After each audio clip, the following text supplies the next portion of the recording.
Okay.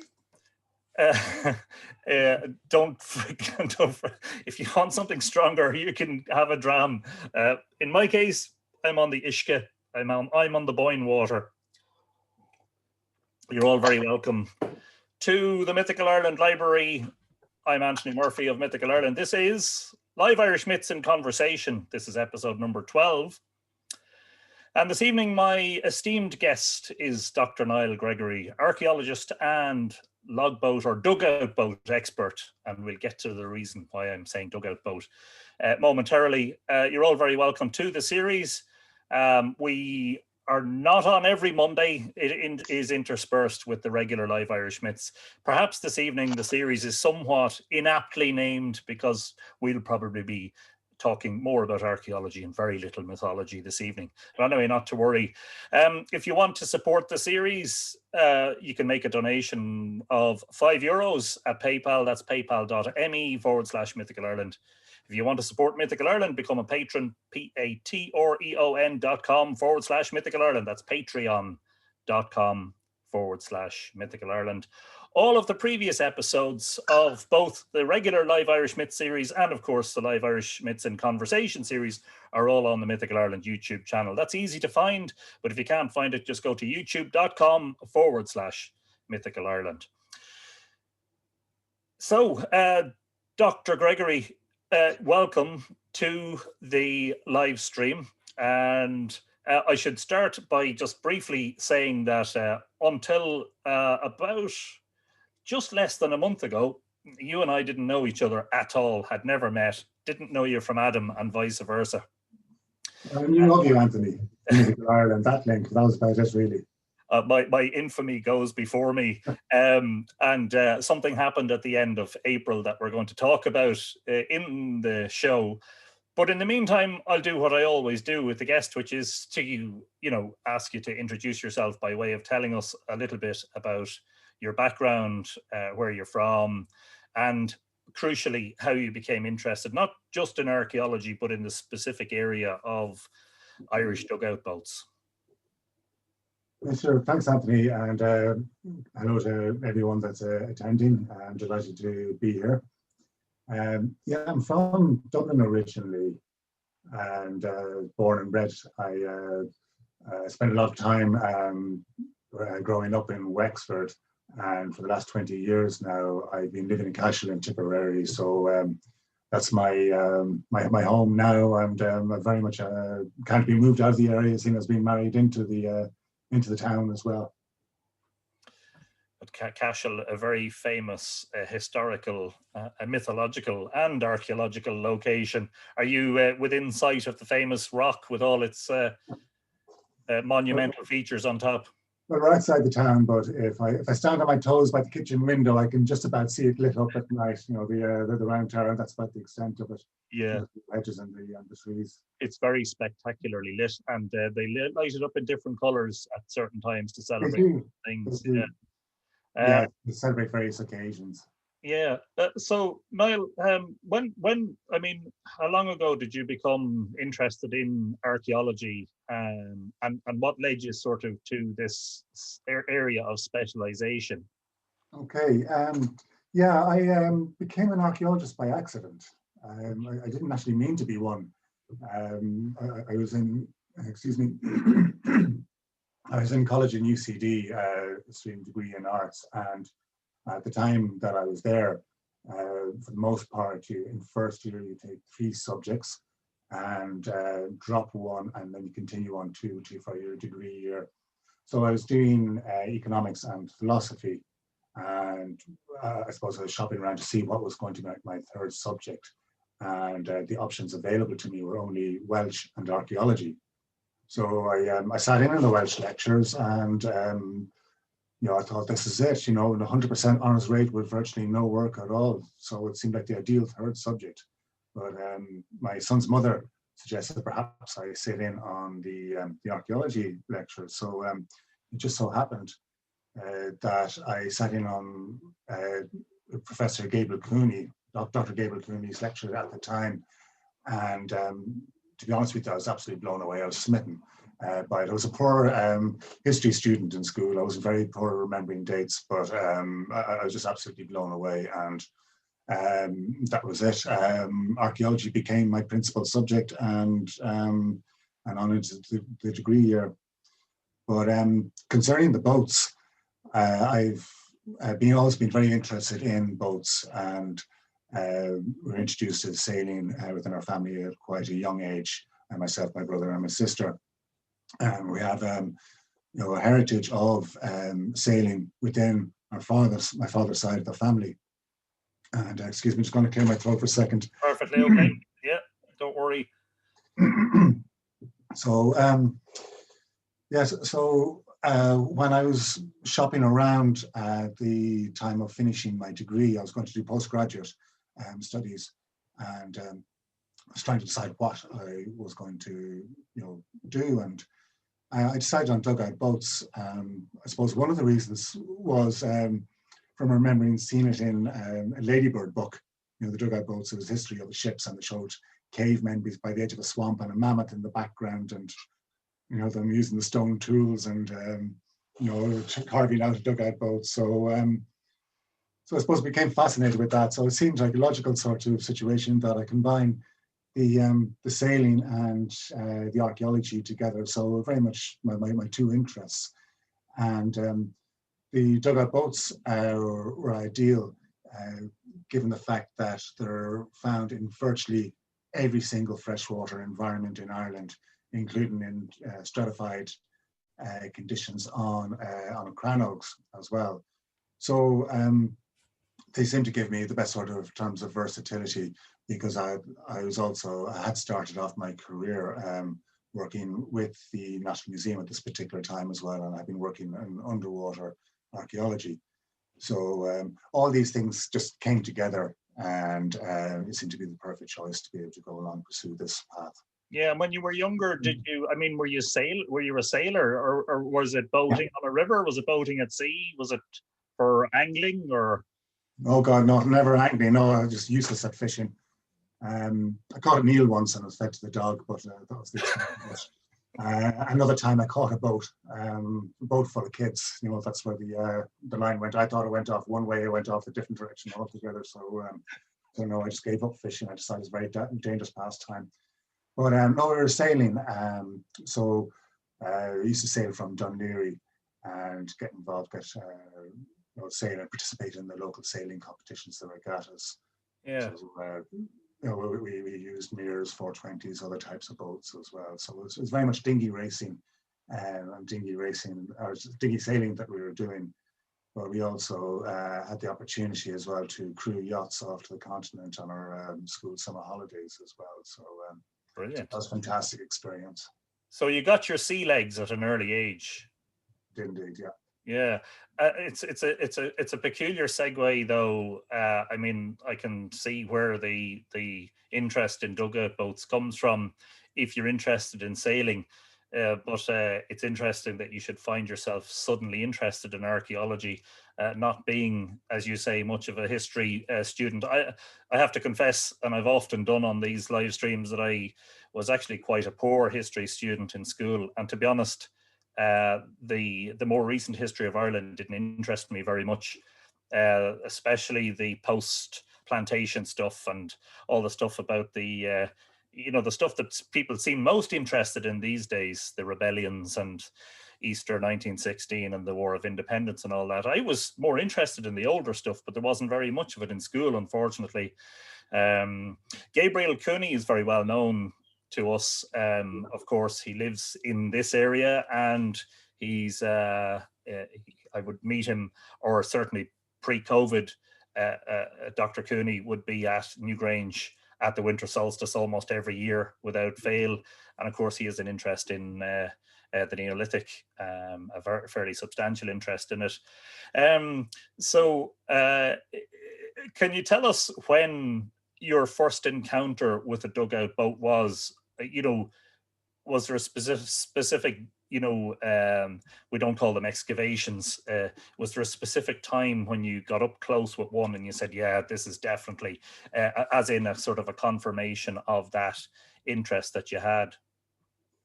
No, it happens the other way around, really. I've been working in all sorts of different freshwater environments. As I said, I started off my career working directly with the National Museum and doing underwater work for them. Um, so we could be in different rivers, different lakes, estuarine conditions, and so on. But never once did we, I certainly didn't come across any dugout boats within that sort of context. So it was actually, I'd started off my studies, and that's when I first came across them.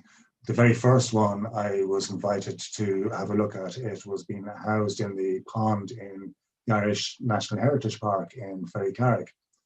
So the manager, if you like, or the person who set up the whole heritage park, Ned Culleton, certainly very famous name with him, Irish archaeological circles, was absolutely delighted that I was going to come along. So apparently he always wanted a dugout boat there, but I came along, examined it, and I spent the first 30 seconds trying to figure out how I was going to let him down, because it was it had Bronze Age date, and it was a base plate for what I believe to be a fish weir. It came from Waterford Harbour. So certainly wasn't a dugout boat, but it had some of the key ingredients, being part of it being a hollowed out tree trunk. But the next boat I would have looked at was when I was starting off the museum end of my field work, for the PhD. And that was in the North Kerry Museum. There's a boat there that came from a town around the Derryco, River Cashin. So off the top of my head, I think that had a date of around about 600 AD. And it was designed as a boat for people to kneel on, almost on little kneelers you see on the back of the benches in the church and back of the pews there. So very much that sort of height off the ground, but too low to be seats, but ideal for being able to kneel and paddle and keep your back straight, so you're actually being able to put very good propulsive force behind paddling. So it's designed as I suppose a radian or a warboat, if you like, a fast dugout boat relative to the other types. Yeah. Can I ask you a question that just springs to mind, and that is, how do you become an expert in logboats? I mean, there have to be very few experts. So who do you learn from, Yeah, well, I suppose there's always people that come before you. There are various people that were writing and trying to catalogue or create typology on these boats from the 1920s, both in Ireland and in the United Kingdom. In Ireland, there was a woman, Una MacDowell, that preceded me, and she did a master's on the Irish dugout boats. There's another fellow there, Malcolm Fry, in Northern Ireland, who was writing and compiling the work on the boats there, just in those 6 counties. Bob Mowat, the time I started, he was working on completing his book on the Scottish boats. And then there's a very famous Sean McGrail, who's a prolific writer on the English and Welsh dugout boats. So he's the person that really set the template on how to proceed with studying them. So for myself, the obvious starting point was to combine McGrail's methodology and approach to the work along with Una MacDowell's work, and then just bounce it on from there. My PhD also took in a comparison with the Scottish material, by the very fact that I was studying the PhD through the University of Edinburgh. So obviously the university liked that I had that Scottish component, that Scottish connection. So, and Bob Mowat was absolutely fantastic. Within that, it was great, certainly at the time, that there were 3 of us in the United Kingdom. There was myself here in Ireland, Bob Mowat in Scotland, Malcolm Fry in Northern Ireland, and we collaborated and we freely shared all our information with each other. So while we had disagreements, and I had plenty with Malcolm Fry, but they're all sort of very amicable ones, we respected each other's views, theories, and equally we actually learned from each other as well. So, so it can be considered to be a lonely pursuit if you think that you're trying to pave pathway there. Yeah. But when there's other people involved that are dugout boat nerds like yourself, it's not so lonely. Tell me, Niall, we'll ask you just now to explain why it is that you would differentiate between what the media have been reporting in terms of this word logboat and dugout boat. What's the difference between them? Why is that important? Okay, I don't know if it's really important per se, because at the end of the day, it doesn't change the material that we're actually looking at and examine and record. Sean McGrail in the 70s was the person that first used the term logboat. Before then, it had always been, dugout boat, dugout canoe would be the more sort of traditional, one. Then you have in Ireland the cotchee, which is the original expression or terminology for dugout boats in Ireland, which has also been taken over by the plank-built ancestors that are in the rivers like the River Suir, the River Nore, and so on. But to my mind, when I talk to the general public, if you like, and it is as archaeologists that we are custodians of the heritage of all people, on this island. So it's not the exclusive domain of archaeologists or historians. They identify far more readily with the term dugout boats than they do with logboats. So I'm going to put the phone off there. It's my father trying to ring me there. Okay. So to my mind as well, logboats could actually be confused as well with it being a raft with a propulsive unit. A raft without any propulsive unit is a raft, but if you incorporate propulsion on it, be it oars or be it paddles or whatever, then it changes from being a raft and it can be effectively a logboat if you like. Yeah. Dugout boat as well I think it's more accurately descriptive, because by the very nature of making these boats, you shape the outside of a tree trunk into a boat shape and then hollow out the interior. So you're digging out the interior and you end up with your dugout boat. So I know, some conversations I have with my peers, they'll always use the term logboat, I'll use the term dugout boat, but look, yeah. it's yeah. A couple of people who were reacting to the publicity lately said to me, congratulations on finding the longboats. And I said, oh, hang on a second. Yes. No, there's no N. It's just a logboat. But yeah, you're right. If you string a few logs together and make a raft, you could technically call that a logboat. So it's important to distinguish it. So before we get on to the specific rivers and examples, it's important for us to talk about two things, which are the age of boats and the longevity of them, the survivability of them, which I think is incredible. First of all, something that I learned fairly quickly in the past month is this amazing fact that the design of dugout boats hasn't really changed very much over a long period of time. In other words, at some point in the past, somebody realized that there's an ideal design and pretty much everybody stuck to that, broadly speaking. Is that the case? Yeah, broadly speaking, yes, as a generalization, but I think like everything, there are various sort of nuances or differences in the detail that can actually, say, well, no, not quite. But broadly speaking, yeah. The boats, in Ireland, they date from at least 6,800 BC through to the most recent recorded example would be in 1793 AD.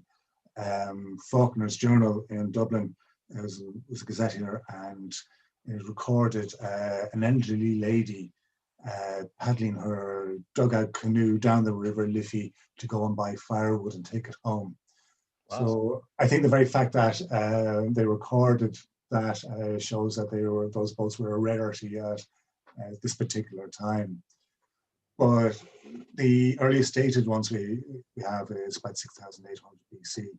Now, having said that, approximately 15% of all dugout boat discoveries in Ireland have been dated. So it's a very low number. So inconceivably, we could have dugout boats going back to when the first settlers came into Ireland. Obviously, the rivers would have been the natural corridors of travel into the hinterland, because we're very much in a forested landscape. Yeah. So for that reason, certainly water and watercraft would have been very important, process of travel. Now, at the same time as we had these boats, there would have been other types of boats as well. You could, have skin boats, later plank built boats, even reed ones as well, that were recorded on the River Suck in the earlier part of the 20th century. So all these would have existed. In Ireland, there are approaching 500 dugout boat discoveries. That's since records began. That's a phenomenal amount. Yeah. If you think that in England and Wales, it's about 280, about 160 in Scotland. I think off the top of my head, about 150 in all of Germany, maybe 200, thereabouts. So with us on our small little island, having this sheer number, shows the importance of water as a means of transport and communication. But I suppose then, if you look at how the maps, if you can imagine how the distribution of water courses within Europe compares with Ireland, we've got a whole series of lakes with interconnecting rivers. So we literally have corridors of water right the way throughout the country, whereas in Britain and on continental Europe, they have long rivers, or maybe large lakes, like isolated ones, maybe like up in the Alpine ones and so on. Yeah. So they don't have that connectivity through the interconnecting lakes that we actually have. So I think it's far more important, far more prevalent. And again, dugout boats are a reflection of the sheer volume of water use by other types of watercraft that just don't survive in the archaeological record, because they're made out of composite pieces. They're not made out of the one piece that allows dugout boats to survive that much better. But there are differences in the dating as well that we can see in some details of the boats. But that's actually, if you're looking over many years at these boats and studying them, certain patterns begin to emerge in which we can determine that these features or certain features are a little bit later than other types.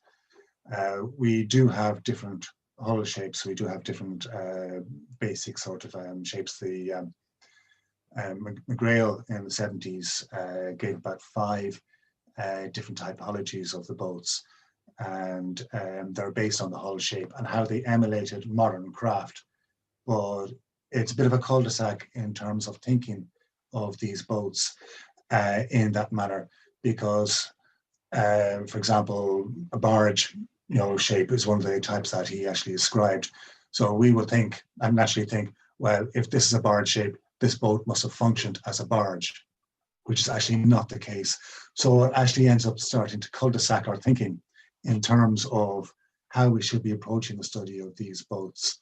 That's just one example. Again, like another type is a punt. So again, it emulates the shape of the punt. You see the people with the boater hats, in Cambridge, taking their girlfriends, down for an idyllic little sort of stroll on the river. But again, the boats that we have of this shape, didn't function in that way. It also had completely different sort of uses. I could literally talk for the next 2 hours about the shapes of the boats. Well, tell us something a little bit first, Niall, in terms of how do you make one and what are they made from? I know they're made from trees, but is there a specific tree? Are they all oak, or are they made from different types of tree? And what's the process involved? You chop down the tree and then what? What, like in the Mesolithic, for instance, what tools do you use to hollow out the tree? Yeah. Most of the ones in Ireland are from oak, predominantly oak. That percentage is very much in the mid to high 90s. We do have some alder ones, and I think possibly a lime one as well. The earlier ones on the continent would have been made from elm and lime. It's a softer wood and were easier to shape out with stone tools, if you like. As I said, we don't have any evidence for Mesolithic ones in this country, but certainly we do have ones within the Neolithic period, and one actually from the River Boyne as well. Now, oak is it can be a tree trunk that's very easy to work, even though it's a hardwood. It splits along straight planes. That's if you have one that is a nice straight-grained forest-grown one. The ideal type of tree is going to be one where the crown of the tree, the canopy, is very high up on the trunk, so that we don't actually have any branches on the lower part that you're going to use as the boat, because knots actually form defects in the actual boat, and they can actually fall out and or create leakage during the term of the use of the actual boat. So if you have a straight grain, it can be split along very nice, lovely sort of tangential or radial planes, and even with wooden wedges as well. If the oak is any sort of sense of a twisting to it, like a corkscrew, but like a slowly sort of twisting upwards, it is a bugger to work. Even with replica medieval tools. We were doing one there a couple of years ago in Boyne Heritage Park, making a replica of a ferry dugout boat. It has 2 rowing positions in it, and I'm certainly not expert enough to be able to sort of distinguish between straight and twisted grains of a tree trunk, without sort of looking beneath the bark. And this tree trunk was gifted to us, and it was an absolute bugger to try and work. It was so destroying to start off with, but once we got it and overcame the challenge of when it splits it, the split wants to go and follow the line of the grain, and when it's twisted, it's going off the wrong direction. So it's fighting us and we're fighting back. But when you have a nice straight one, it's actually lovely to work. But the process obviously starts with the selection of the tree and a suitable one. Obviously, it's going to be near, reasonably close to water. And the best time of year really would have been during the winter months, when the forest canopy is gone. You don't have the undergrowth as well in the forest, so you've got a clear sort of felling site. You're able to examine the tree trunk, check it for defects, make sure it's straight, and then just to chop it down. So chopping it down would have been very much how it's still done with modern axes as well. So there's that method of felling.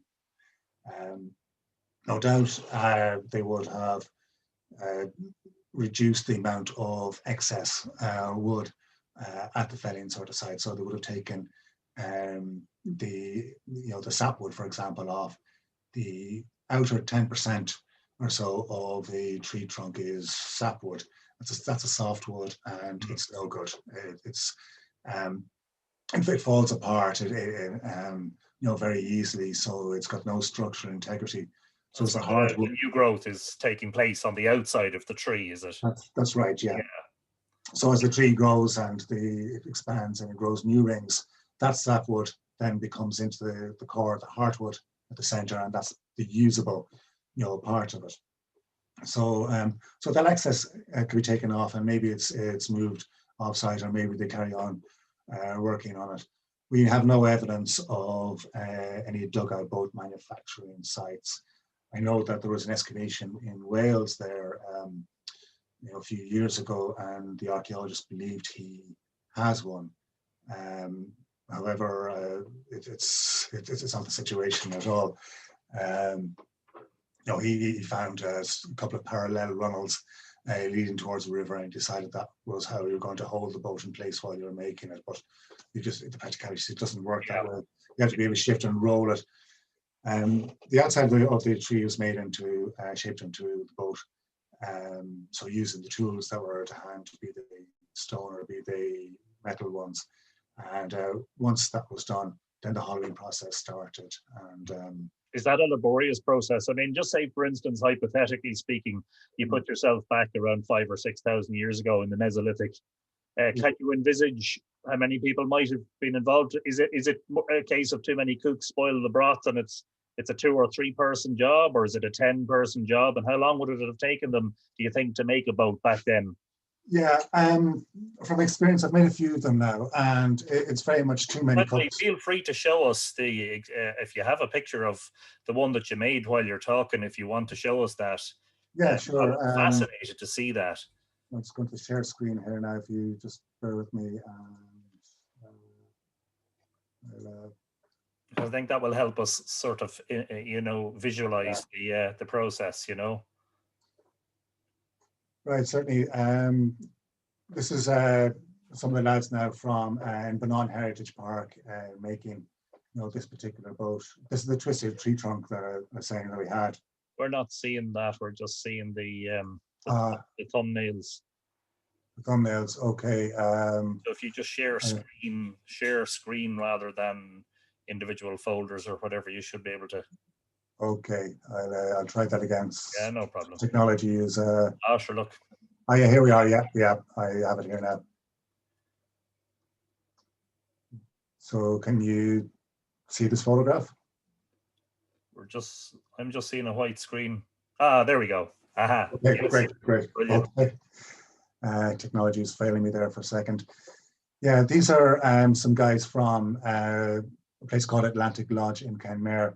We were very lucky that everyone was volunteering for the project. So there was members of the local community, and it's a local community heritage park. So the entire community is vested into everything that happens within this. These are persons in need of international protection, I think is the correct expression. So our more recent visitors and new citizens to Ireland. So they're from various other countries. So we're great to have them along. So yes, I was saying, like, that's the shaping process. They're removing the excess wood.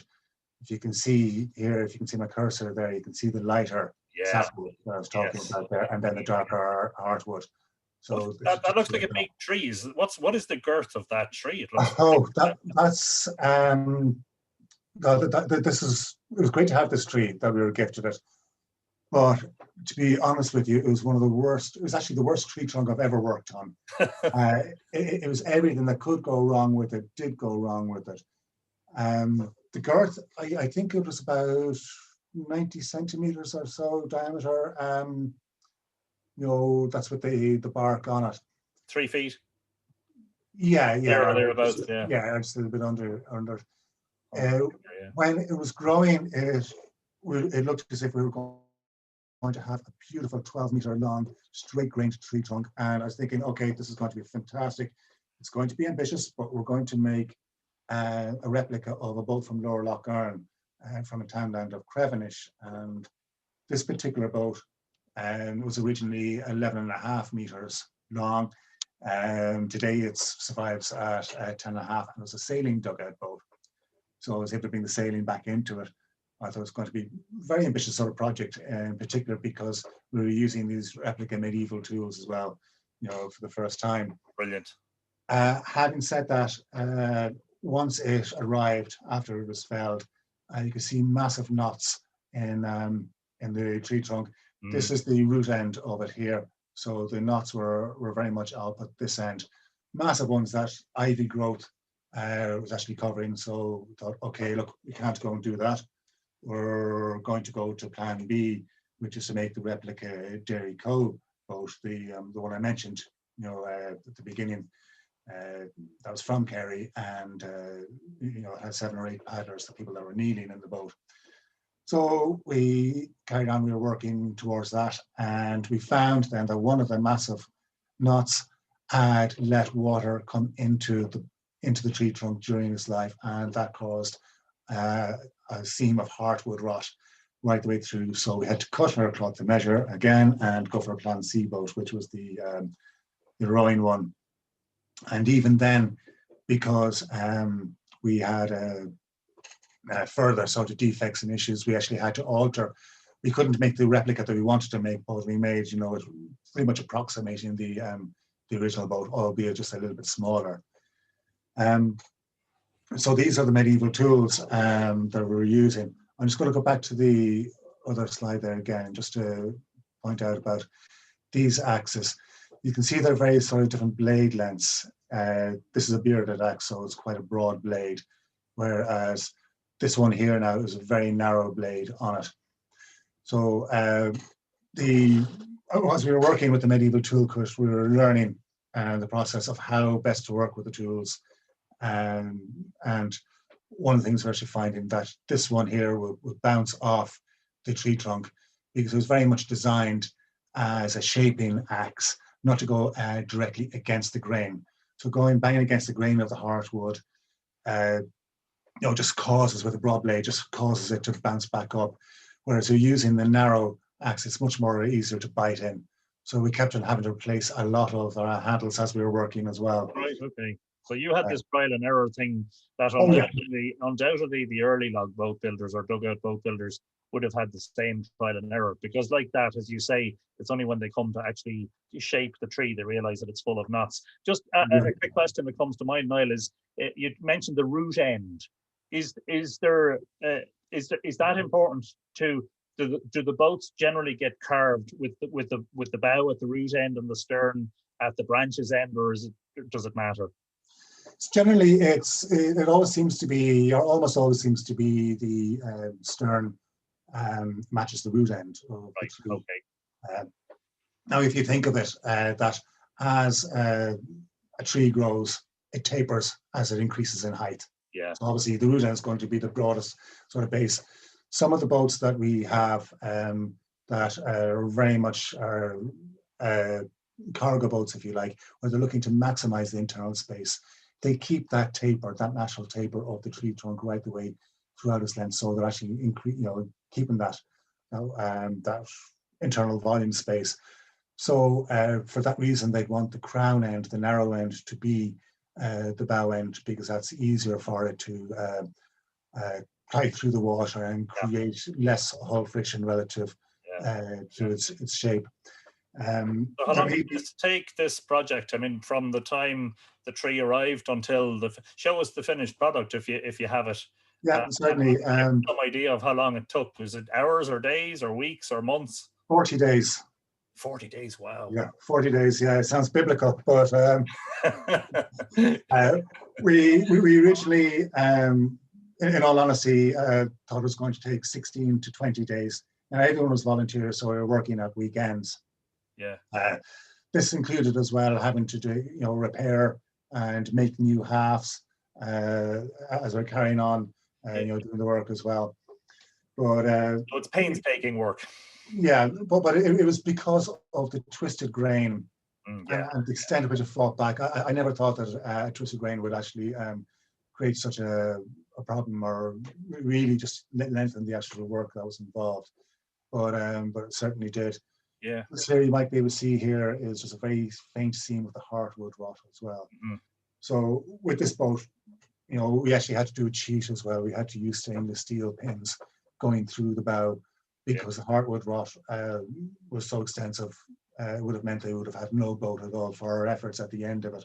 Yeah. So while we wanted to use traditional tools and traditional methods as much as possible, we had to look at the practicalities of it as well. And I should say as well, that I want to thank Boyne Heritage Park as well for their facilities, making the work available for us, and also South Kerry Development Company as well, South Kerry Partnership, that actually provided funding for the tree and the tools made as well. So it looked like a brilliant project, and there's nothing like getting involved in practically building one to kind of give you some indication of what might have been involved. I mean, it looks very impressive, doesn't it? It's a fairly, although now I don't know much about boats, right? And I'm not a mariner, but is that the bow at the bottom, or is that the stern? This is the stern here. That's the stern. Foreground, yeah. And the gunnels look quite thin in places. I mean, they're strong enough, obviously. They are. We have a 5 centimeter base on this boat, and the sides taper to 2 centimeters. Now, oak is very dense. You listen to industry standards, and they'll say that a wet oak or green oak is about 730 kilos per cubic meter. But in actual reality, you're looking at anything between 905 and 1140 kilos per cubic meter. So that's denser than water. So they tend to be very stable. The bottom of the boats here very much hold the boat together along with the actual ends. Once the pith, the center point of the tree trunk at either end falls out or starts to come out, you can actually, through time, they will radially split. The timber will shrink if it's left to dry. Radial split will occur and it will loosen the pith or the center point, which I think you can see just here over Floren's head here. Once they go, then the boat starts to lose its structural integrity because the floor is holding the ends in place and the ends and the floor are holding the sides, in place. This particular boat as well is quite a rounded base, so it would have been less stable. Most dugout boats have a very flat base, which actually really does enhance the stability of them. Is that both inside and at the bottom of the hull? Or are you just talking about inside the boat? On the bottom of the hull, okay. Because it's how the water. That makes sense. I won't go into too much in the science of it. No. But actually, the density of water actually creates an uplift. It creates a pressure against the hull, so it pushes back up, and that's part of the process that actually allows the stability if you have a flat bottom. But it rocks a lot less than if you have the rounded sort of edges to it. Yeah. So Niall, just because I'm just conscious of the fact that we're already 3/4 of the way in. Tell us in terms of, and here we're looking at the boat actually, this is taking us back in time, I suppose. Tell us a little bit, does the density of the wood have anything to do with the survivability? Why are we still finding these things in rivers? And how does wood, what is the process? I know we had the famous Mary Rose being extracted from the sea in Britain. Was that 25 or 30 years ago? Why does it survive so well? I mean, there are lots of things built out of oak in particularly the late Neolithic on land, and there's no survivability, and yet we pluck the remains of dugout boats out of rivers, and in some cases they're 5,000 and 6,000 years old. How do they survive? What's the process involved? Well, they survive in wet conditions, waterlogged conditions, including bogs, and it is that the composition of the dugout boats, they are organic. They are made from timber, and so once they get in the waterlogged sort of state, that does help stabilize them. When they come out, I couldn't tell you the exact sort of science behind it now. But once they're taken out of that wet condition, they start to deteriorate and fall apart. Most of these boats, they survive with just as the base, and maybe you get a little sort of indication of the sides and the ends, like this little uplift from the floor, along the edges, that can indicate, or very strongly sort of show to us how exactly it would originally have been. So unfortunately, a lot of them are very incomplete. Now, I know, I think Carl Brady is here this evening as well, and he's in the underwater unit of the National Monument Service. And you see Trevor Northridge is there. Trevor undertook some surveying of Loch Corrib there a few years ago in I think it's about 2013, 2014. And he used side scan sonar, I think it was. But certainly his signals bounced down to the bed of the lake and then bounced back up. He was able to find a lot of boats, including a lot of dugout boats. And I believe because of the conditions of the lake bed, that the sedimentation had come up around and covered a lot of the boat, and maybe just the gunnels, the top edges were peeking through, if you like, above there from the sedimentation, and that really helped the survivability. And there's some certainly unique ones. So Carl Brady in the underwater unit of the National Monument Services did. It's done a lot of survey work there, so I know there's going to be very exciting results coming out. I think I think I'm partly responsible for giving Carl and his colleagues extra work, for which I apologise. I didn't realise. I mean, if you had asked me to guess how many dugout boats have been found in Ireland, I probably would have said 50, and I would have been considerably off the mark. Niall, they're found in clusters as well. I mean, talk to us for a moment about. Weren't you involved in examining a cluster in the Finn River in Donegal? Yeah, that was in the winter of 2016, I think it was. The Finn is a river that connects to the Foyle at Lifford or Strabane, depending on which side of the border that you're in. And they turned up in storm conditions. It was Ronan McHugh from the Department of Environment, Historic Environment Division of the National Monument Services in Northern Ireland, along with Roisin Doherty from Tara Museum in Derry, that went along and collected the pieces. What actually happened was it was a storm, and the banks and the levee, there's a levee going along the banks there as a flood alleviation scheme.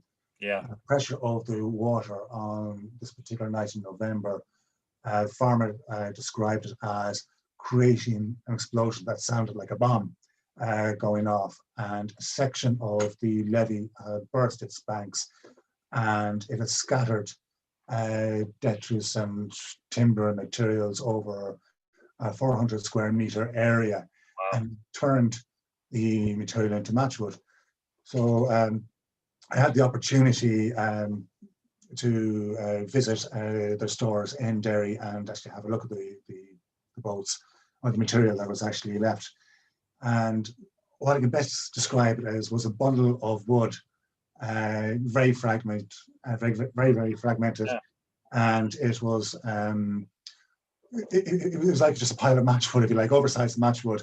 If you can imagine that you've got 5 or 6 different jigsaw pieces, most of the pieces are missing.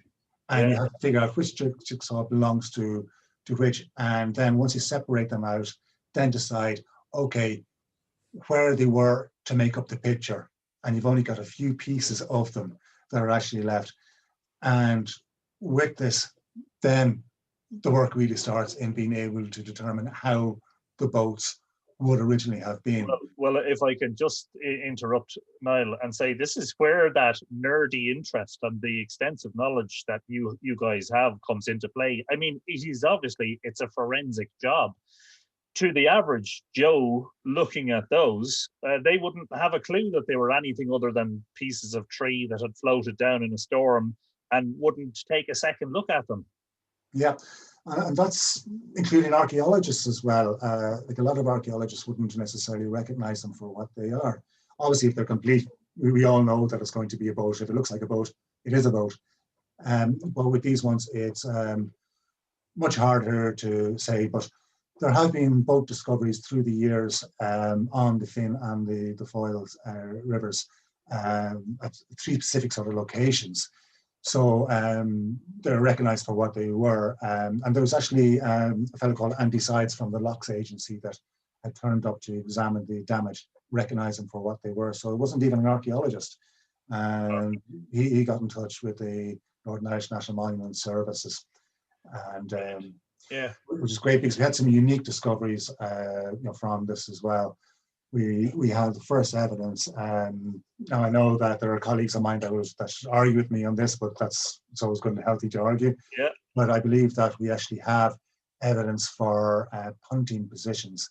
If you imagine that we have the only evidence beforehand that we could say the type of propulsion these boats would have was if they're rowed or if they're sailed, because there are fixtures carved into the hull that can actually tell us this information. With this one here now, we have, if you can see the drawing here, this is a plan drawing. We have a little sort of projection here. Yes. And you can see it on the drawing here. So you can get the idea of the scale from the size of the measuring tape here. This is a long section, so this is following this line here, and it cuts through, this footrest here. So you can see that little bump there. And again, you see the upturn of the sides, and that's all that survives really.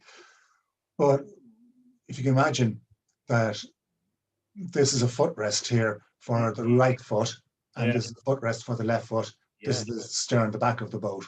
So someone was standing one step forward, right foot forward, and that would have put their body twisted it naturally into place where they could have held a punting pole over the left side of the boat. So this is completely new now. I know a colleague of mine in the United Kingdom, Bob Holtzman, he says, look, I've done punting, and I haven't had to, use footrests, for punting. I find that I've been able to get perfect grip on the hull. My feet haven't slipped or anything like that. And that's fair enough, and it's a valid point. It's where experimental archaeology comes into play that we can look at these and examine them. But my counter argument certainly was to Bob was, well, look, you didn't punt a dugout boat. They are heavy timbers, if you're carrying a load, whatever. If it's a wet surface, maybe we don't actually have deck shoes, or modern sort of footwear, back in that particular period that would actually lend itself easily to, gripping on potentially wet internal surface of the boat. So clearly, so the person who's making this is clearly experienced to the degree that they know that they need these features. And these features are not add-ons. They weren't nailed into place by a carpenter. They were actually, this is part of the wood that was left in place as everything else was being dug out. Is that right? That's exactly it, yeah. I suppose it brings back to a question that you asked earlier on that I didn't answer. There would have been 2 or 3 people working on these boats at most, possibly one master craftsman. They had an inherent knowledge, or not an inherent knowledge, but a knowledge that was being built up, through their career making these boats. It probably could have been handed down through apprenticeship as well. Yeah. That there are different types of hull, be it exactly how they interact with the water on the exterior, how they operate in terms of use within the interior, and everything is a play of one factor off the other. Like you can't get in boats, any boat at all, factors of speed and cargo capacity in the one boat. It doesn't work. You have to play various sort of considerations off the other. So that in itself, ends up, dictating the type of hull and the size, the shape of the boat. I mean, no one's going to go to the effort of making a big boat if they want a small one. A small one just fine. That's it. No one's going to go to that effort. It used to be thought by archaeologists that if the small boats were later in the sequence because there were no longer sufficiently large trees left available to us. That's not so at all. Why? It's a cardinal rule of laziness. Why go to the effort of cutting down a big tree to make a small boat, or make a big boat when you want a small one? So it's the nuances in terms of how these boats were designed, and what we're finding as well is that it's the design purpose, the intention for which the boat is going to be used, combined with the environment in which it's going to be used, dictates the size and the shape of the boat hull, including the actual propulsive unit that's actually in it as well. Yeah. Like this is one here. We have evidence for rowing here. This is 2/4 of a one boat that turned up in the same flood. These all came from the same flood periods, but this was a cargo ferry, if you like. So it was specifically designed to carry cargo across the river, in the river foyle at Lifford. This again is back at Clady, where the floods had burst the banks, and we have some unique evidence. This scale here shows about 2 meters long, and again, this is just fracture. We only have one piece, but we're very lucky to have this piece here because we're able to determine that this was a cargo boat originally. It followed the natural taper of the tree trunk, so it was trying to maximize the internal carrying space. But we have a punting position here, and up near the bow, we have this detail here. This is what's called a thole pin or thole pin hole. So it's effectively a rowlock where the oar would have been mounted. So it was a 2-person crew was designed so that the rower would sit on the cargo, if you like, and be able to propel the boat this way, and had the extra advantage of the punching position here, and that actually enhanced the maneuverability of it as well. And Niall, do we have any idea from about the dates of these boats? Any of them formally dated in terms They of? haven't been formally dated yet, so we're hoping that that will actually happen. So that's conversations that's ongoing. And come here, the journalist in me wants to ask a stupid question, which is, you know, how often do you say, I think this dates to, you know, 1000 AD, and then the date comes back and you're either proven right or wrong? Does that ever happen? Or? Yeah, it does, of course. Yeah, absolutely. Yeah, so you're usually right, are you? Well, like, I mean, as I said to you before, like, I mean, that these boats are notoriously difficult to date because the whole size and shape is not a factor of age. We have in archaeology, we have typologies. We love typologies because we can classify and we can put everything into a sequence, and more often than not, artifacts follow a sequence from cruder being earlier to more refined being, you know, more recent. Or if it's a fashion or a fad, you know, like maybe we can see that transgression, or that, well, not transgression, but that transfer in terms of how the shape of the material changes. With dugout boats, that just does not happen. There have actually been more papers written on why typologies of dugout boats don't work than there are, you know, or those actually do work. I've been working on a typology now for coming on 5 years, and I tinkered with it and play around the edges and go away again for a few months, and I come back to it, you know, and I'm always sort of thinking about it, and I think I have a process, a route to it, all right, and hopefully in the next year I might have something meaningful, because obviously it's going to be subject to a lot of scrutiny by you know, by my peers, and reviewed, and it'd be nice to have it correct. But in terms of the dates, yeah, like, I mean, I have been wrong, and I've tried to guess when they are, but we do see patterns in some of these boats as well. So like the one that we're looking at here now, I'd be comfortable saying that it is medieval, that it is, you know, 1400s to 1600s or so, or maybe a little bit earlier. Okay. Yeah. But again, if we date it, you know, I could be proven wrong as well. Yes, of course. So I think we should probably move on to talk about the Boyne. Yeah. So, you know, just less than a month ago, actually, because I think it was the 26th, I was out on the Boyne flying the drone looking for the dolphin, Kevin the dolphin, and I couldn't find him, but I spotted this thing in the water. Now, people should understand that, you know, I'm not a trained archaeologist, but at the same time, this didn't look like an ordinary piece of driftwood or tree detritus, which you actually find quite a lot of in the river here at Drogheda, because the river sort of widens quite considerably in this location.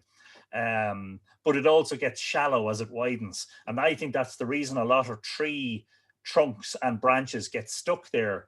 So actually, yeah, this is the picture. I think one of the pictures, the first pictures that I took of it, I had seen it at a height and then brought the drone down closer to it and said, wow, that has a distinctly sort of rectangular shape. And actually, it became apparent to me from looking at that there are raised edges on that, on either side of it, parallel raised edges. I said, that looks like it could be a boat. Now, as I said, not an expert at all. So the first thing I did was referred it to some archaeologist friends, Geraldine Stout of the National Monument Service, who's a longtime friend and a previous guest on this live stream, and Dr. Steve Davis of UCD, who takes at least some of the credit for the discovery of Dronehenge, as it was he who encouraged me to fly looking for crop marks. Yeah, they were fairly positive, coming back saying that looks like it could be and that looks like it is. But Steve referred it on to you, Niall, and tell us your reaction when you saw this picture first. What did you think? I suppose first of all, we have Steve to blame for you being moving away from the mythology and towards the archaeology. It's only more than welcome, a new addition to the fraternity. Yeah, when Steve sent this to me, it was very much, well, what do you think? And I said, well, look, yeah, it's a dugout boat, but never say never either, you know. it should be subject to confirmation. I have seen tree trunks that have had defects in them, and they've ended up with natural sort of hollows. It could be from maybe starting point with having heartwood rot, a big hollowed sort of space near the root end of the tree, and that could have exacerbated and grown, while it was being, in a river from a flood condition, or got washed into the river, whatever reason. So some naturally occurring sort of events, if you like, with tree trunks can actually look man-made. But this one, I was really reasonably happy to consider that it was Duckout, but subject to confirmation. So that was, I think, approaching a month ago, was it now? I think it was the 26th. Yeah. The 26th, I think it was, of April, yeah. And you can see part of it sticking out above the water there. So I should say to people watching that, there's quite a bit of serendipity and luck involved here. It just so happened that the day I went down on the Sunday, but it was the Monday when I found the boat. It just so happened that the Sunday I went down coincided with the low tide. I was there at exactly the time of the low tide, and it was at the time of the full moon. The full moon occurred on the Monday night. And you get the lowest tides and the highest tides at the time of full moon. And in conjunction with that, of course, there's a very important fact that we had experienced a spring drought where we had very little rainfall in the region for the previous somewhere between a month and 2 months. We had very, very little rainfall. So I think the river was at unprecedented low levels. And in fact, from talking to the guys in the Coast Guard and a couple of local fishermen, they sort of anecdotally confirmed that they hadn't seen the river levels at this low, this low before. And one of the things that happens is that, the drone is not a good tool for looking into water, generally speaking, but where the water is very shallow, obviously then it's handy. So these things were only in this case, inches of water.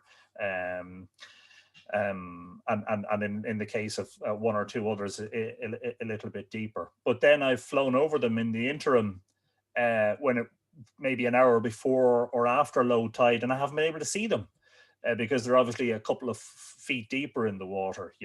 I do think also there's a little factor here of pollution. I remember the River Boyne being heavily polluted when I was young.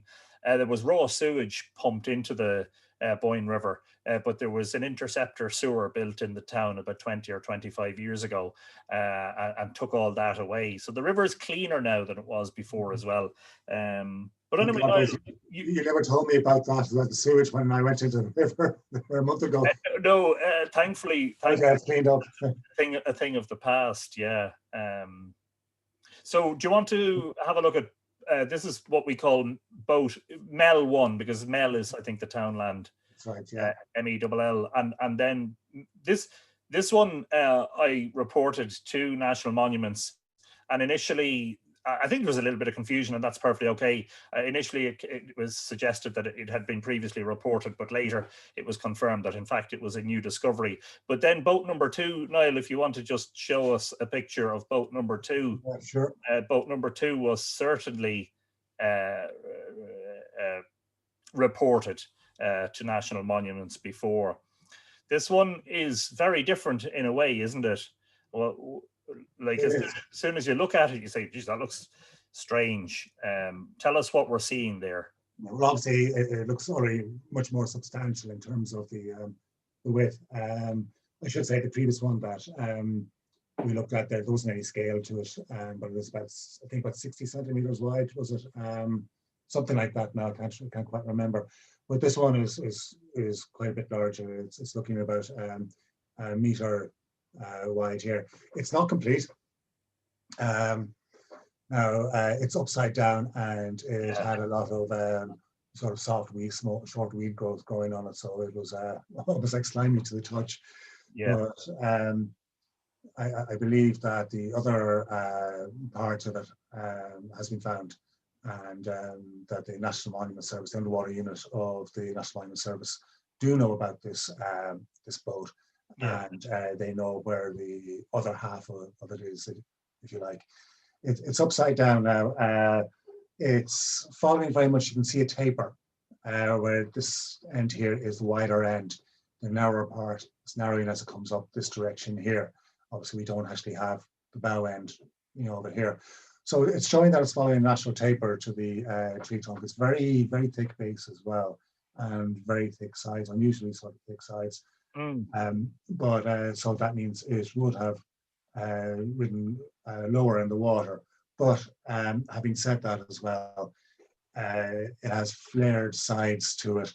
So again, going into this concepts of naval architecture, as the load in the boat increases, it sinks less in the water, it goes lower in the water for the equal amount of additional weight or load that's actually put into the boat, because there's the upward pressure from the water is acting against the hull of the boat.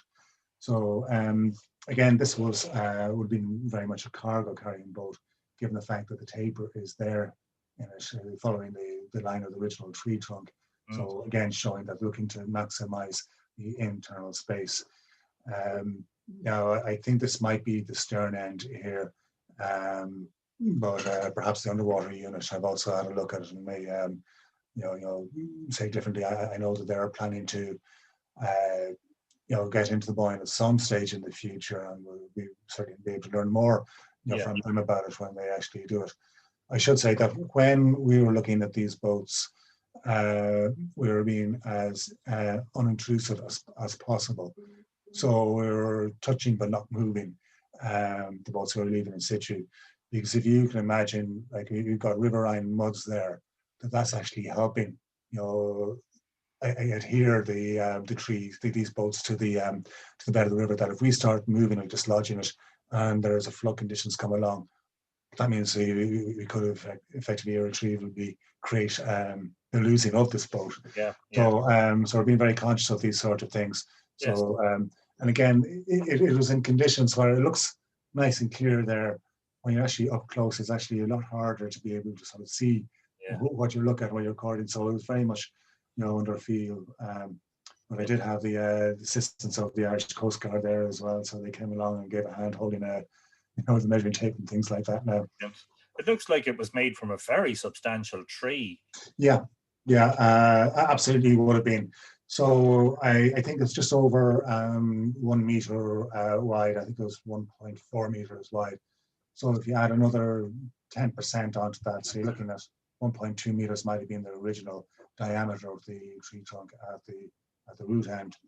Just to give you an example or a scale that I'm sure many of your viewers would have been visiting the National Museum from time to time, or at least once in their lives. And in the central court there is a dugout boat from, it came from the shores of Lough Lurgan bog there at the end of the 19th century. It's a massive boat. It's 15.24 meters long. Wow. And I think it's 1.1 meter wide at its widest. That's like 50 Ireland. Incredible. Sorry? It's something like 50 feet, yeah. Yeah, 55, 54 feet, something like that. So this one, if you think of that we're looking at now, that's just over 1 meter wide. So conceivably, this could be in a huge length to this particular one. But typically, if you look at the corpus of the dugout boat material, I'd say you could be looking at 11 to 13 meters maybe in the original length. But again, apparently the underwater unit of the National Monument Service have found the other part of it, so they'll be able to, on paper at least, be able to sort of stick the two together and be able to come up with the true values of it. So that'll be really interesting to see those results when they do that. Could you just for a minute, Niall? Again, we're pressing on for time. Could you just give us, in terms of boat one, could you just give us just a brief description of its features, and perhaps you might speculate as to its uses? Yeah, sure. I'll just put some. And its age, of course.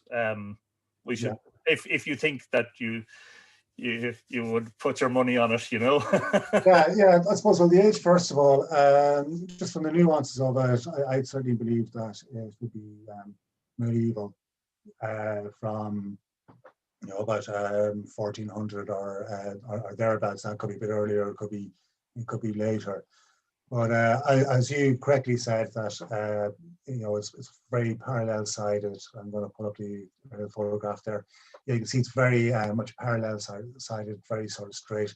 It's done away with the taper of the original tree trunk, but in plan, this is the stern here. It's very sort of square sort of stern, very square bow, and there's no sort of sense of rounding on the underneath side. So when I was examining it, you always form the impressions.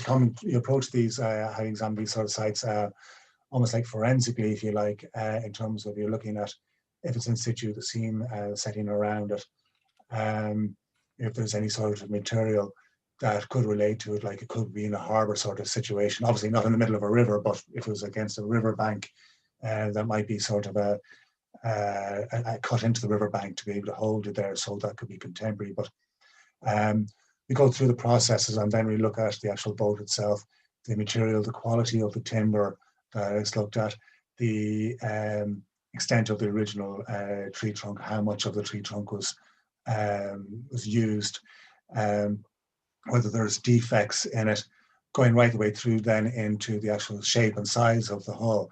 And these start to create patterns, and a lot of it is based on knowledge of looking at these boats over the years as well. Yeah. So and it helps form impressions and interpretations sort of coming to mind. But with this particular boat now, it has a flat bottom on it, and it comes around to rounded corners coming up to the vertical sides. You can see the stern is popping through here, and this is the bow end. But I'm going to just put up a drawing now that I did of it, because it'll be able to help me explain things a little bit better. This boat now, I found that it was designed as a poor performer as a boat, so it wouldn't have achieved great speeds. It wasn't designed to go very far, so it was very much for local use, and it wouldn't have had the best maneuverability or the best speed attributes in comparison to other dugout boats. And again, this is based on everything that we're looking at is how does it compare to other styles and sizes and shapes of hulls? What are the distinguishing characteristics of it? So as we examine, this forms impressions in our mind. So reasonably shallow rise to the bow, and also to the stern in comparison to some of the original boats.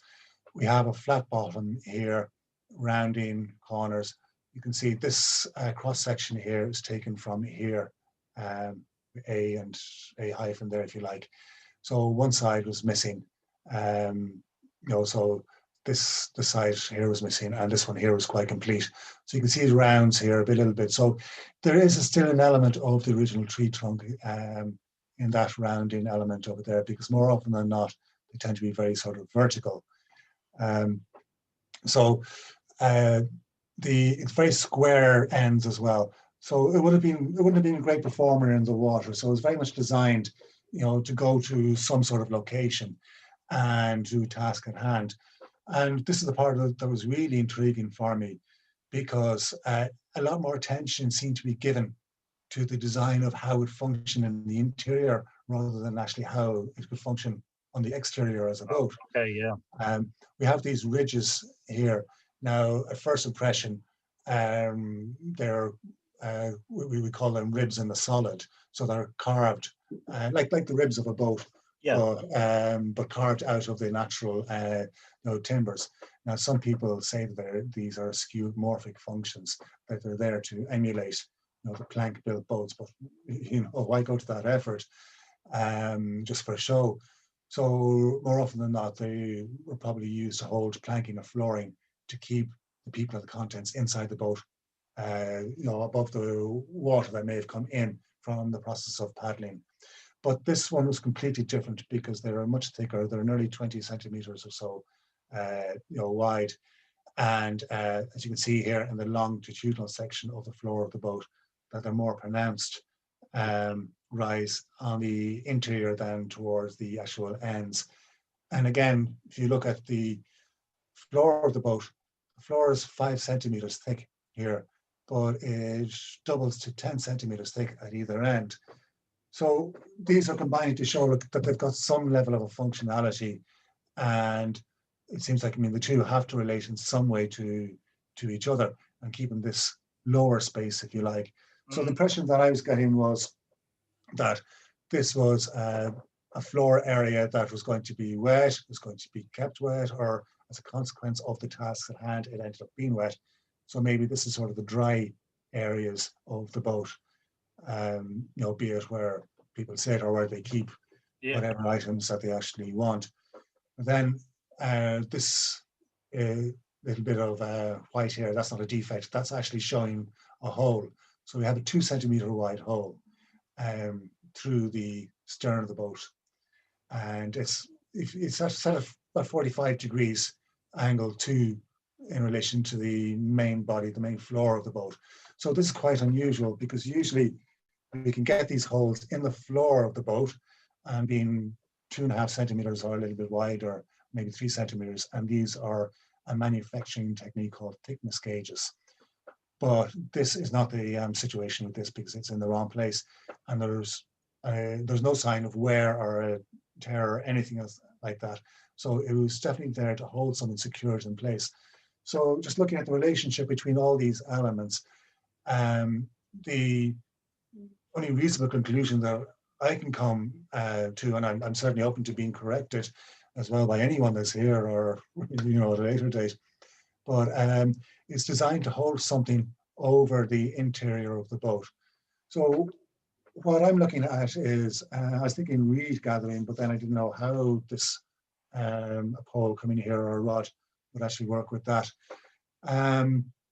So just from talking to my father and just trying to figure it all out, and you know, what jumped at me then was just night fishing, you know, and you using a light or a lantern or being naked flame to do the fishing right. So I talked to various sort of fishing colleagues of mine, and they said, well, Ireland doesn't really have the place where fish that they would want to eat, you know, would rise through the water column as to be attracted by their light.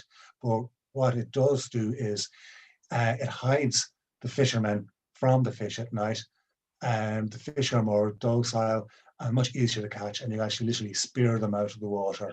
The Boyne is a salmon and a sea trout river, and obviously, you know, eel would be a big part of the post-medieval diet, and even export industry. And if you look at Drogheda, was at one time the principal international port for Ireland in the medieval period as well. So if you think they're fishing right beside where they can send things like eels off, you know, for export. The light as well, like as I said, apparently, according to some people, I don't know how true it is, can make the actual fish, you know, more docile, but certainly it's a lot easier to catch. Oh, interesting. And I think the Boyne would have been a salmon run river, you know, and an eel run, you know, various times of the year as well. Yes, of course. So, so I started, when I was looking at this boat, I started looking back at the other boats. Now we know that there are at least 12 boats that have been turned up, including these ones from the River Boyne. And some of them, we don't actually have any records of them, but I know I've been talking to the underwater unit that do have information, and so they said to be forwarding it on. So I'm certainly looking forward to getting that information. But looking at some of the other boats, just to compare them, this one here was from Laverin. I've probably said the pronounced it wrong. You know, so it's also from just the Drogheda area in the Boyne. And again, we're looking at this ridge here. We have this hole coming through at that 45-degree angle, or a little bit less than 45 degrees to the floor of the boat. And again, this thicker part here, obviously this one doesn't survive. This boat, I think, was found in the 1950s, I think it was. But all the rest of the, you know, but it's very much looking the same. And again, another one that's found in the, you see the beginning part of the last century or the 19th century, I can't remember now. This one came from Old Bridge. Okay. And this might be considered to be a cousin of the other ones. We have this ridge here, we have the thicker section here, no hole in this one here. And there is a hole here, which may have been a thickness gauge and construction sort of technique. But again, it might be considered to be, something that is broadly parallel to, comparable to the other two boats that are actually there as well. So, to my mind, what we're actually looking at is, boats that, that they're looking at a whole sector and industry. Now, it may not have been fishing, and it may be proven wrong on that. But if we're looking at these boats, all of the one type or similar sort of design, there's one type of activity that's occurring in the river, and it's on a large scale, and very significant sort of scale. And I find just the argument of it being night fishing, an absolutely sort of compelling sort of argument. And again, someone may say, well, look, there's ethnographic sort of parallels, in another country, and for a different sort of use. But that'd be great to understand that as well. So, but we like to put these hypotheses out there as well, and sort of see what bites, literally.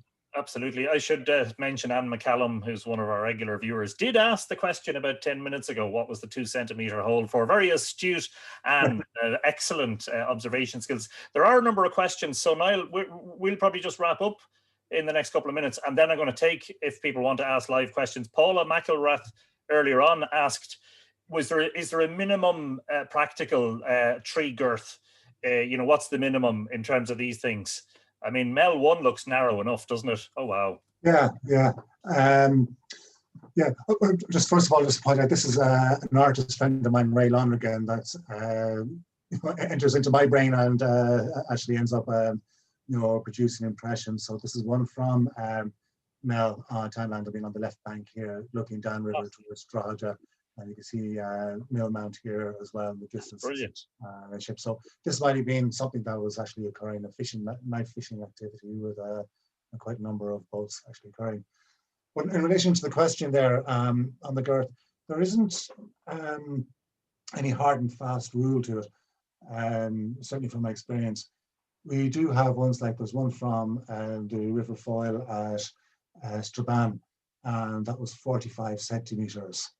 Wide, so that's very, very narrow. That's you're talking about foot and a half. Yeah, you're gonna have to be a very skinny person to fit into that one. So we do have. Paula, the answer is it depends on how wide you are.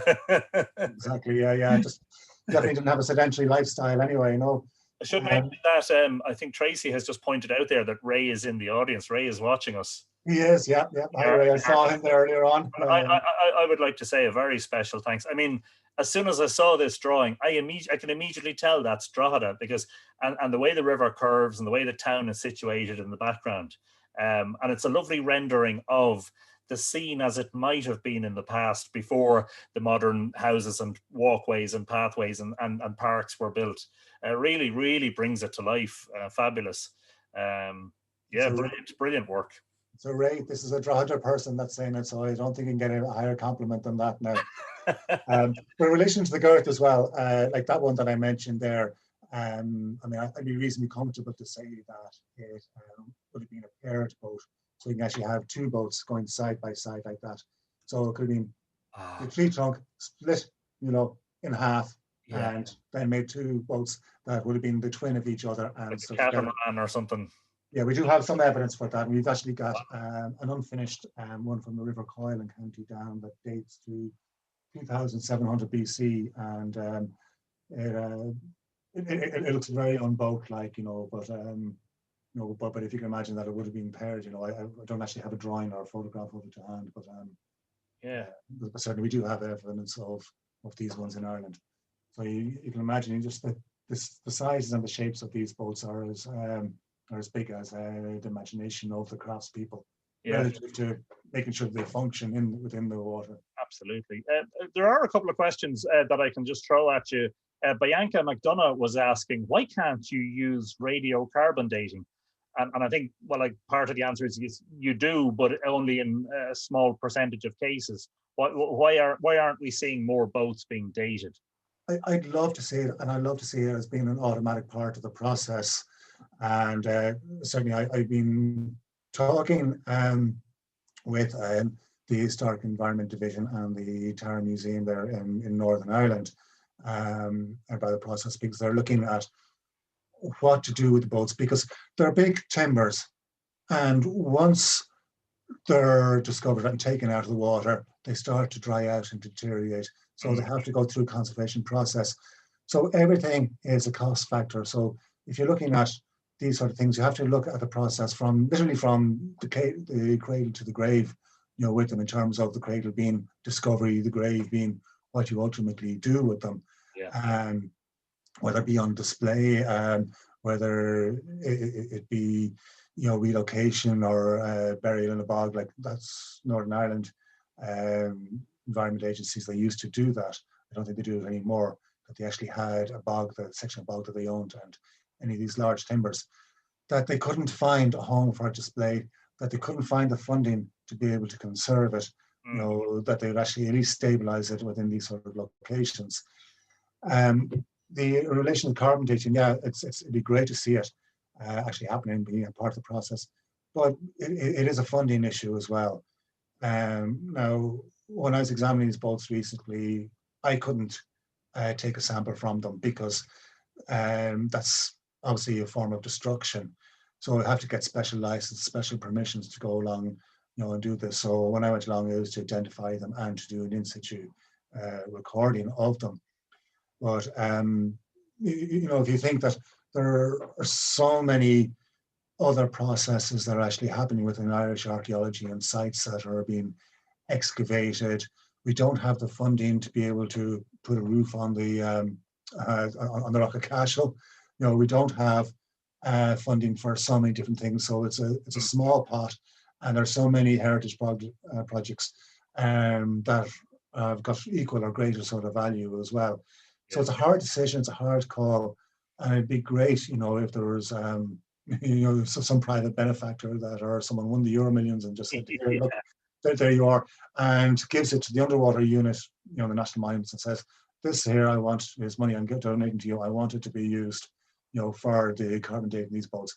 It'd be fantastic, because if you think of archaeological sites, as we excavate archaeological sites, we're generating data in which we actually know the periods in which sites were actually used. And it's not necessarily carbon dating per se, but some of them do use carbon dating, obviously. With dugout boats, or with any boats, they're found in an unassociated context. So they are their own archaeological site. So really they should be treated as part of that process, in which it is automatic requirement that there is funding, or that they are carbon dated. But look, there's a whole process that goes into it, and it is, as I said, you know, tampering or damaging the boat as well while you're obtaining a sample as well. So there has to be good justifications, as well as having that actual funding available as well. Paula asked the question: is there any evidence that the wood was treated in any way? Yeah, that's an interesting one. When we make the boats, as soon as we cut the tree trunk down and we chop off the crown end of the tree, the natural moisture starts to leave both ends, and that starts creating drying and radial sort of splitting. Now, they're very much hairline sort of ones, but then once we remove the bark and the sapwood, it exposes more of the tree trunk, and it starts to dry out. So as we finish each day working on the boat, we actually use lard and smear lard on it. So that was a treatment in terms of prevention of it drying out. They would have used animal fat, you know, at the particular time. There is anecdotal evidence to say, you know, that fire has and could have been used. Not in most cases, it wasn't used, and in terms of treating it to make sure, like you mean, that it has that weatherproofing, if you like. But for the most part, these boats were always kept in a wet condition, even when they were making them. They will be made near water. So at the end of each day's hollowing out, water was put into it to help maintain that moisture balance in it.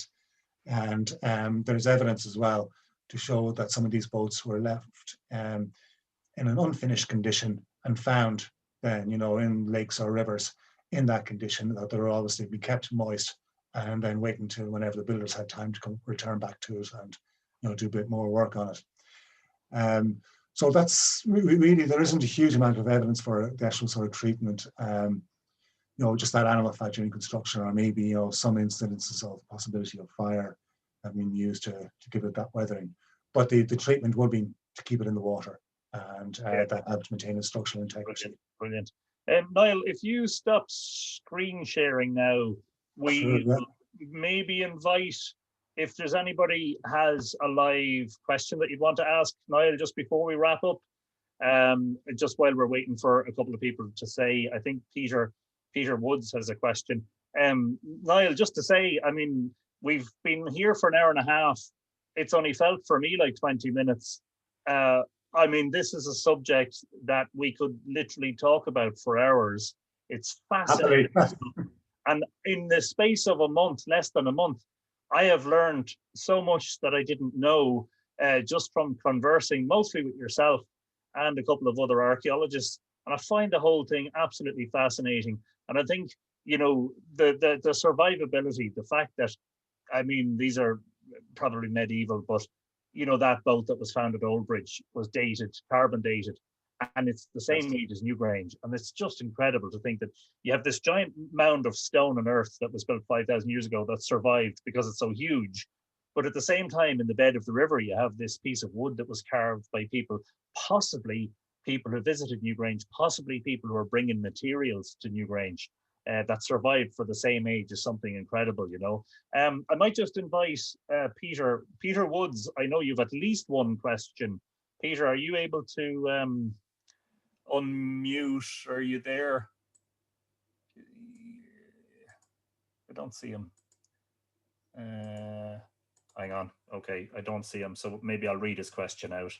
If you don't mind, Peter, I'll read your question. What was the question now? Peter wanted to know if the hole could have been for an anchor or a tie-off. No. My father loves talking to me about these. Obviously, he introduced me to boats when I was a kid. So it's always great to chat with him and bounce ideas off him. He was saying exactly the same thing. And he's trying to even say that perhaps it could have been something that would have been as thin as a bamboo pole that was shoved through to anchor it into the bank or the soft mud. Yeah. It's not that situation at all. We do have, as they say, tie-offs or mooring holes on the boats, and none of them are like this. They're very much right up at the top edge, of the boat. And some even project outwards, so they're carved, to project almost like a bowsprit, and a stumpy bowsprit in a way. So those would have been more likely to have been the mooring holes. This one here was specifically designed at that angle, and again, it's such a small hole, and there's no wear on it. So even with a rope or a chain or whatever you expect wear, there's nothing like that. It is just as clean as the day that it was made. So it held something to secure it in place. Yeah. It couldn't have worked as securing something that would have extended external to the hull.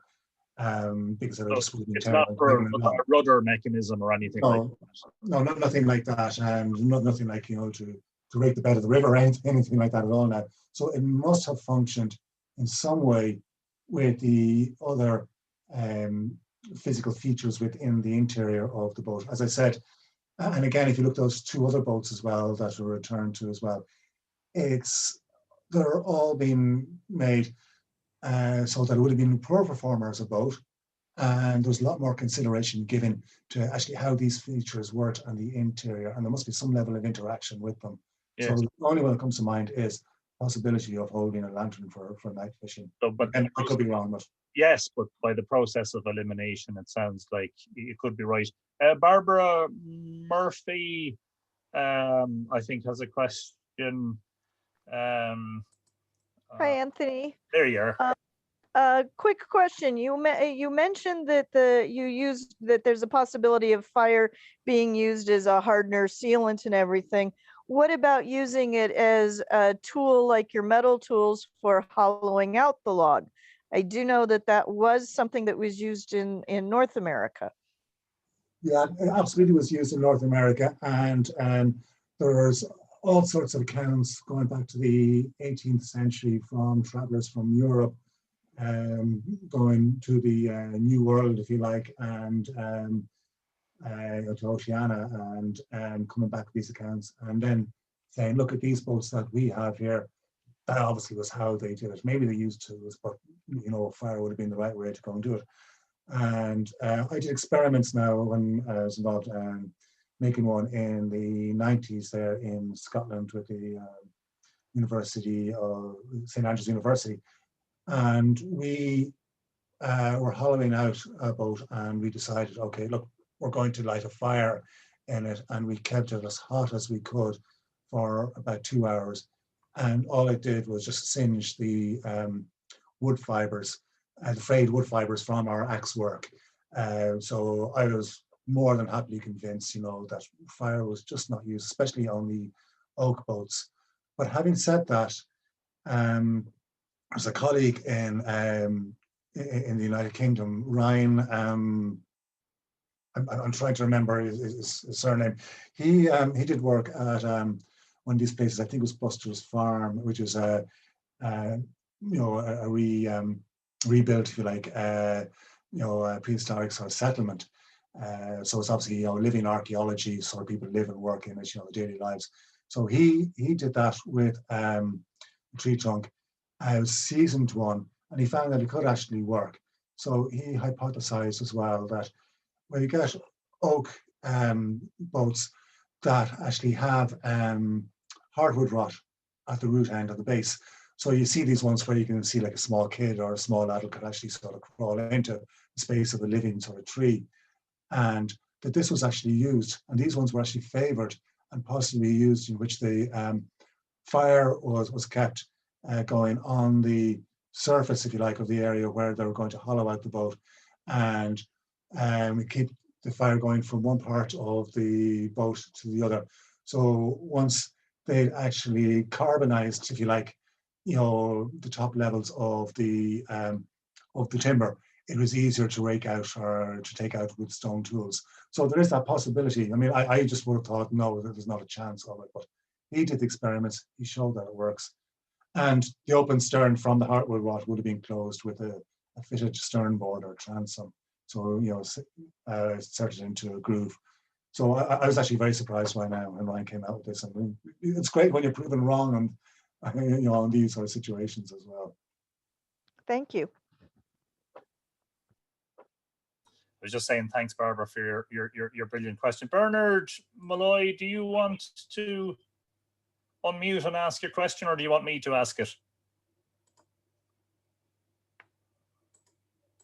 Okay. Yeah, I can ask if you hear me. Yeah. Brilliant.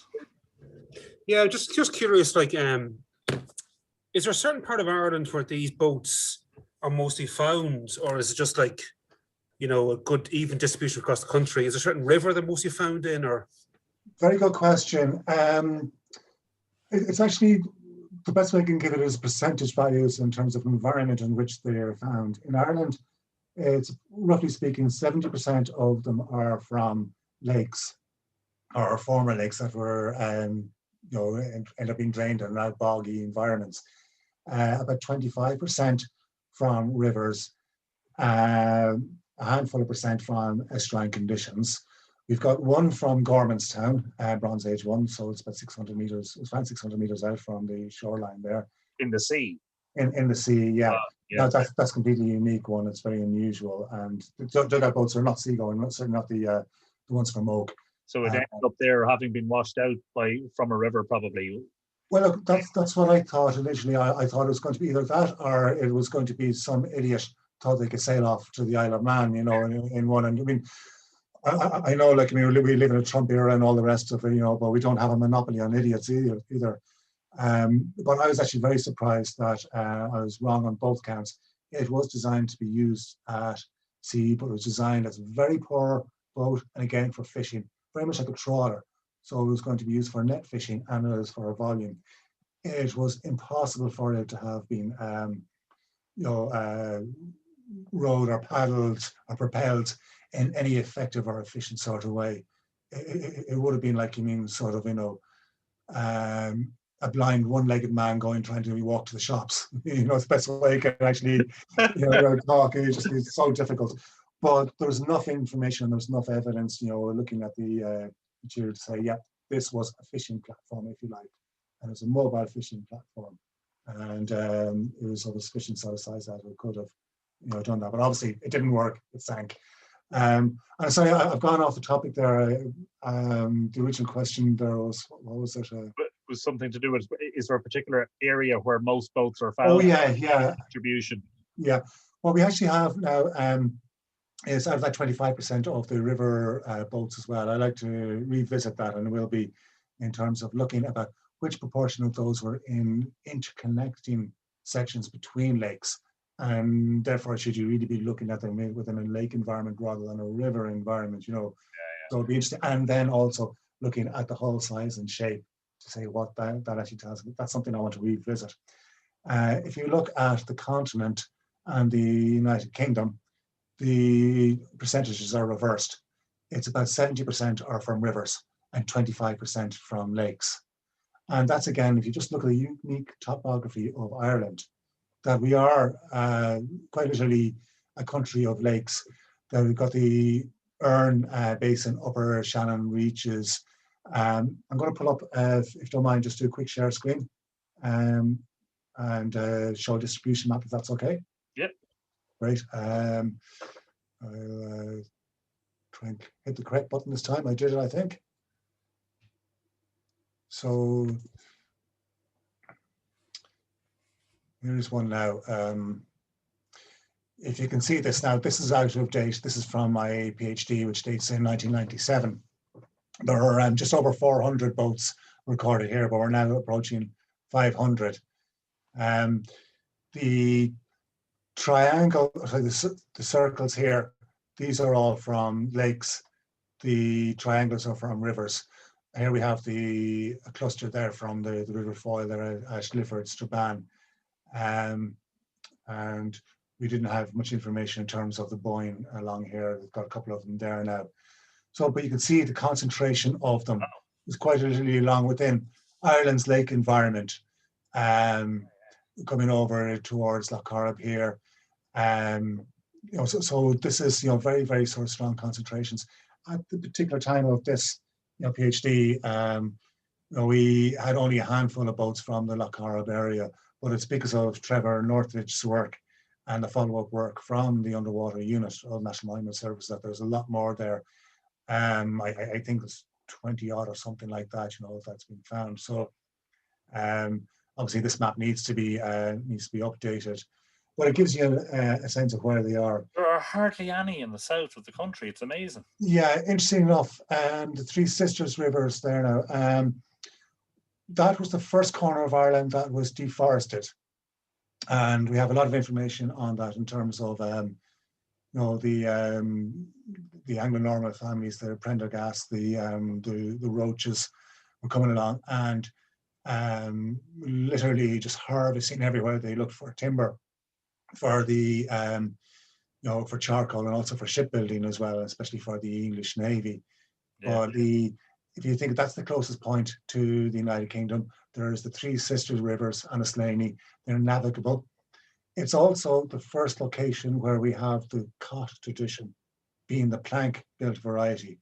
And if you look at the slenderness of the hulls of the cots, they very much emulate the slenderness of the dugout boats. So they're actually the direct descendants of the dugout boats. With dugout boats, you haul out, you cut down one tree trunk, you make one boat, and that's it. With plank-built varieties, you could probably make 2 or 3 boats with the one tree trunk.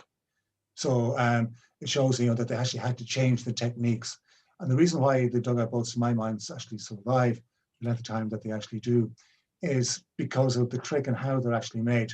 They are the frame and they are the skin, all in the one go. So you don't have to do a huge amount of sort of preparatory sort of work in terms of making the knees, making the ribs as a skeleton sort of frame, the keel to hold all that together, and then the skin in the planks. Wow. Niall, we have learned such an extraordinary amount in such a short space of time. At this point, I think we'll wrap it up. You and I will no doubt have more conversations. I'm looking forward to those. Looking forward to it, absolutely. Can I, on my own behalf and on everyone else's behalf, thank you very much for joining us this evening and for sharing your intimate knowledge and your extensive knowledge. It really is fascinating, and it just goes to show that sometimes when you specialize, you know that you can bring so much knowledge to bear for those of us who know so much less about these things. All that it remains for me to do at this stage is to invite everybody to unmute and say goodnight, as we always do at the end of these episodes. It's been a great pleasure to welcome you all. And they all everybody unmute. Thank you, it's been a pleasure. Niall, good night. And good night to everybody. I hope you all. Good night, folks. Good night. Thank you. Thank you very much. Thank you very much. Good night. O'Hara, Good night. Good night. Thank you. Good night. EY. Anna Liffey.